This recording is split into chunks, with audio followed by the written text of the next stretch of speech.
तेल की कीमतों में आज नहीं हुई बढ़ोतरी। दिल्ली में आज भी कल के दाम पर यानी 101 रुपए 81 पैसे पर पेट्रोल तो डीजल 93 रुपए 7 पैसे प्रति लीटर मिल रहा है। पेट्रोल डीजल के दाम आज भले ही नहीं बढ़े, लेकिन कमर्शियल गैस सिलेंडर में 250 रुपए की बढ़ोतरी हो गई है। इस तरह 19 किलो का सिलेंडर 2253 रुपए हो गया है। घरेलू सिलेंडर में कोई बढ़ोतरी अब तक नहीं हुई है।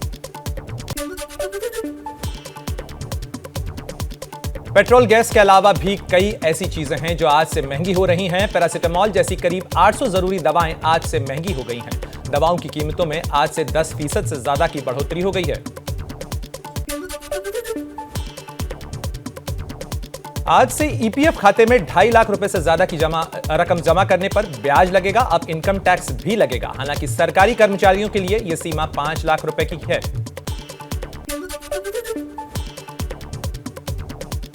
पहली बार घर खरीदने वालों को होम लोन के ब्याज पर 1.5 लाख रुपए तक की अतिरिक्त टैक्स कटौती का फायदा अब नहीं मिलेगा। अब तक 45 लाख रुपए तक का किफायती घर खरीदने पर यह छूट मिल रही थी।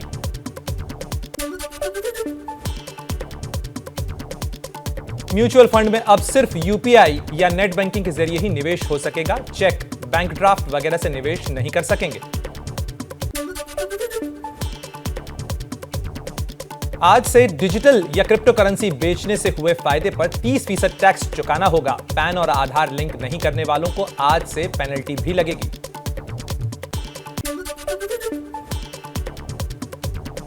आज से कारों की कीमतें बढ़ जाएंगी। टोयोटा कीमतों को 4% तक बढ़ाने का ऐलान कर चुकी है, जो आज से लागू होंगी। Tata Motors, Mercedes Benz India भी कीमतें बढ़ा सकती है।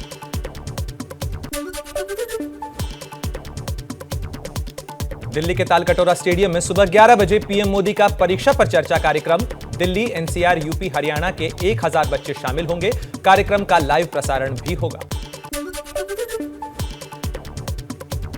गृह मंत्री अमित शाह आज कर्नाटक दौरे पर हैं। तुमकुर में सिद्धगंगा मठ में श्री श्री शिवकुमार स्वामी जी की 115वीं जयंती और गुरु वंदना कार्यक्रम में होंगे शरीक। मुदेनहल्ली में 400 बिस्तर वाले अस्पताल का भी शिलान्यास करेंगे। कर्नाटक के 2 दिन के दौरे पर राहुल गांधी भी कर्नाटक प्रदेश कांग्रेस कमेटी के सदस्यों के साथ करेंगे राहुल गांधी बैठक।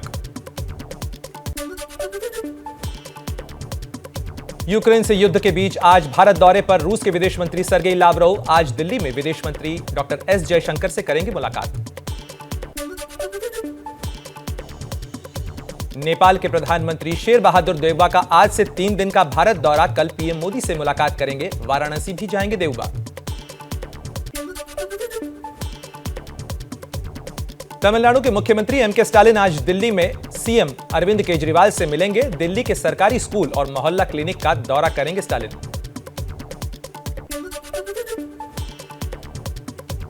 महाराष्ट्र में भी कांग्रेस में कलह। 25 से ज्यादा विधायकों ने पार्टी अध्यक्ष सोनिया गांधी से मिलने का समय मांगा। अपनी ही पार्टी के मंत्रियों के कामकाज से नाराज बताए जा रहे हैं विधायक। राज्यसभा से रिटायर हो रहे सांसदों का विदाई समारोह। पीएम मोदी और लोकसभा स्पीकर के साथ फोटो सेशन हुआ। पीयूष गोयल, मल्लिकार्जुन खड़गे समेत 72 सांसदों को फेयरवेल दिया गया। राज्यसभा से रिटायर हो रहे सांसदों पर बोले पीएम मोदी, संसद के अनुभवों को 4 दीवारी से निकालकर बाहर ले जाएं और फिर आइएगा। कम अगेन, तो एक प्रकार से हम तो यही चाहेंगे, कम अगेन।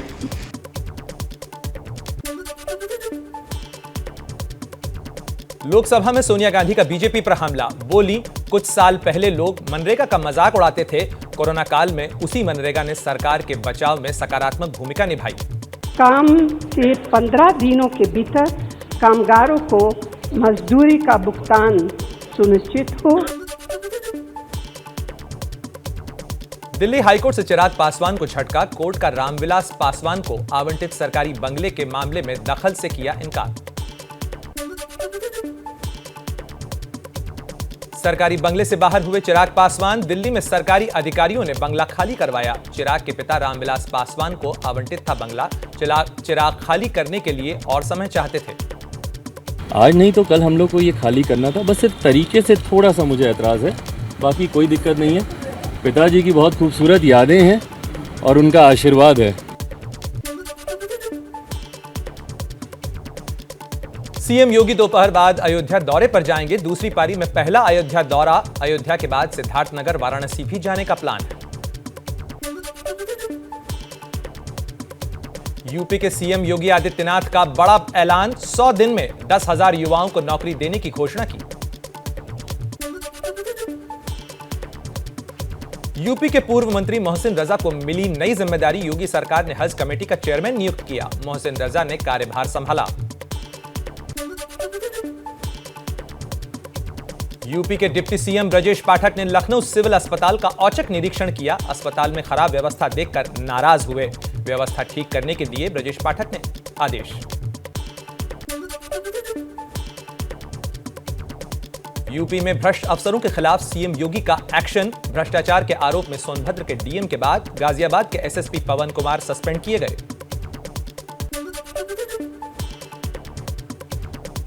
यूपी के पूर्व विधायक ब्रजेश प्रजापति को बांदा विकास प्राधिकरण का नोटिस। विधायक के 4 मंजिला मकान को बताया गया गैरकानूनी।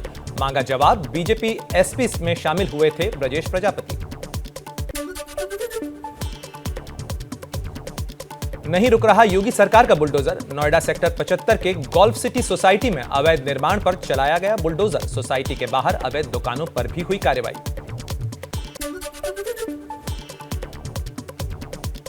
लखनऊ में आरबी कॉलेज के मालिक की अवैध संपत्ति पर चला बुलडोजर। नोटिस देने के बाद भी 2019 से चल रहा था कॉम्प्लेक्स का निर्माण। यूपी में पर्चा लीक केस में एक्शन में सरकार। बलिया से 17 आरोपियों समेत कुल 22 लोग गिरफ्तार किए गए। सभी आरोपियों के मोबाइल में मिला लीक हुआ पर्चा। बजट सत्र के आखिरी दिन बिहार विधानसभा में भारी बवाल। कानून व्यवस्था को लेकर हंगामा कर रहे सीपीआई-एमएल के नेताओं को मार्शल ने सदन से बाहर किया। परिसर में धरने पर बैठे एक विधायक की तबीयत भी बिगड़ी। बिहार में विपक्ष के नेता तेजस्वी यादव ने सीएम नीतीश पर बोला हमला। कहा मुख्यमंत्री को मुक्के की चोट की जरूरत नहीं, वोटों की चोट की जरूरत है। पूर्वोत्तर के 3 राज्यों में सेना को ज्यादा पावर देने वाले आफ्स्पा का दायरा घटा। असम, मणिपुर, नागालैंड के कुछ हिस्सों में किया गया कानून में बदलाव। लंबे समय से चल रही थी इस मामले की मांग। गृह मंत्री अमित शाह ने दी इस पूरे मामले की जानकारी। जम्मू कश्मीर के शोपियां में आतंकियों और सुरक्षा बल के बीच मुठभेड़। एक आतंकी ढेर। अब तक जारी है ऑपरेशन। महाराष्ट्र में बीजेपी नेता देवेंद्र फडणवीस के खिलाफ याचिका दायर करने वाले वकील सतीश उइके को ईडी की टीम ने हिरासत में लिया। सतीश के नागपुर वाले घर पर ईडी के छापे भी हुए। अलीगढ़ मुस्लिम यूनिवर्सिटी में दीवार पर आपत्तिजनक बातें लिखने के मामले में 5 सुरक्षा गार्ड निलंबित किए गए। 3 छात्रों को भी दिया गया कारण बताओ नोटिस। मध्य प्रदेश में आपत्तिजनक टिप्पणी करने वाले कव्वाल के खिलाफ एफआईआर दर्ज। कानपुर के रहने वाले कव्वाल शरीफ परवाज ने रीवा जिले में आयोजित एक कार्यक्रम में हिंदुस्तान को लेकर आपत्तिजनक टिप्पणी की थी। दिल्ली में अब दौड़ेंगे e auto rickshaw. 3,500 electric auto rickshaw को मुख्यमंत्री केजरीवाल ने दिखाई हरी झंडी। इससे 500 महिलाओं और 3,000 पुरुषों को रोजगार भी मिलेगा। मुंबई में लोगों को मास्क से मिली मुक्ति। दिल्ली में भी मास्क लगाने की अनिवार्यता खत्म हो सकती है। डीडीएमए की बैठक में मास्क नहीं लगाने पर जुर्माना खत्म करने पर सहमति बनी। हिमाचल प्रदेश के हिरोली जिले के ऊना गांव में भीषण अग्निकांड। आग में करीब 150 झुग्गियां जलकर राख हुई। लाखों की संपत्ति का हुआ नुकसान। घटना में किसी के हताहत होने की खबर नहीं। महाराष्ट्र में नागपुर के मेडिकल चौक पर चलती बस में आग लगी। बाल बाल बचे सवार। जानकारी मिलने पर घटनास्थल पर दमकल की गाड़ियों ने आग पर काबू पाया। उत्तराखंड के रानीखेत में सड़क हादसा। खाई में कार गिरने से 3 लोगों की मौत, 4 लोग घायल। कार सवार दिल्ली से देघाट अपने गांव जा रहे थे। पंजाब के फरीदकोट में ट्रक यूनियन अध्यक्ष के चुनाव में हिंसक झड़प। 2 गुटों में पथराव हुआ। लाठी डंडे चले। छत्तीसगढ़ के सुकमा में सीआरपीएफ जवानों ने 2 आईईडी बरामद किए। बम निरोधक दस्ते ने आईईडी को डिफ्यूज किया। राजस्थान की राजधानी जयपुर को सीरियल ब्लास्ट से दहलाने की साजिश हुई नाकाम। राजस्थान में 3 बदमाशों से 10 किलो से ज्यादा आरडीएक्स बरामद। सूत्रों के मुताबिक मध्य प्रदेश के सूफा संगठन ने आरोपियों का है कनेक्शन। राजस्थान के दौसा में महिला डॉक्टर की खुदकुशी से हड़कंप। मरीज की मौत के बाद महिला डॉक्टर पर हत्या का केस दर्ज हुआ था। सुसाइड नोट में लिखा, मेरी मौत मुझे निर्दोष साबित करेगी। यूपी के मेरठ में युवती के साथ गैंगरेप, पड़ोसी और उसके साथियों पर नशीले पदार्थ सुंघाकर वारदात को अंजाम देने का आरोप। केस दर्ज, मगर अब तक कोई गिरफ्तारी नहीं। यूपी में हुई गैंगस्टर पर बड़ी कार्रवाई। आजमगढ़ में गैंगस्टर कोर्ट ने कुंटू सिंह समेत 9 माफियाओं को 10 साल की जेल की सजा सुनाई। साथ ही 50,000 रुपए का जुर्माना भी लगाया।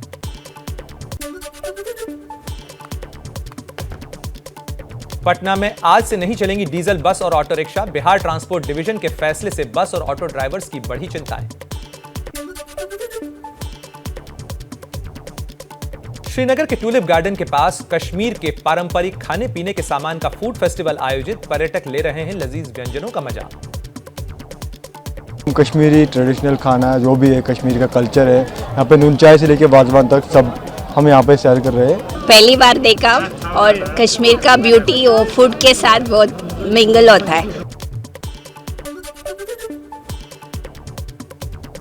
पाकिस्तान के प्रधानमंत्री इमरान खान का देश के नाम संबोधन में इस्तीफा देने से इनकार। कहा, आखिरी गेंद तक लड़ने वाला हूं। पाकिस्तान की संसद में रविवार को अविश्वास प्रस्ताव पर वोटिंग होगी। पाकिस्तानी पीएम इमरान खान ने कहा, चोरी के पैसों से नेताओं को खरीदा जा रहा है। बगावत करने वाले मुल्क के गद्दार हैं। आने वाली नस्लें इन्हें माफ नहीं करेंगी। पाकिस्तानी विदेश मंत्री के चीन से लौटने के बाद इमरान ने अमेरिका पर लगाया साजिश का आरोप। कहा, 7 मार्च को आई चिट्ठी।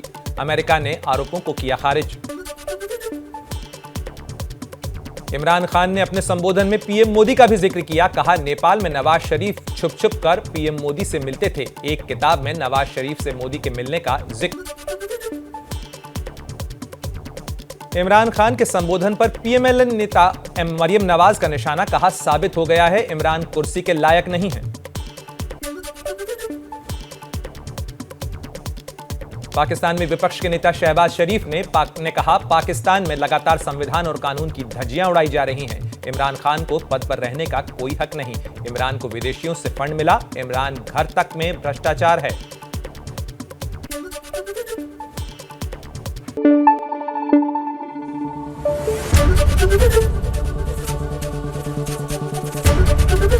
एबीपी न्यूज आपको रखे आगे।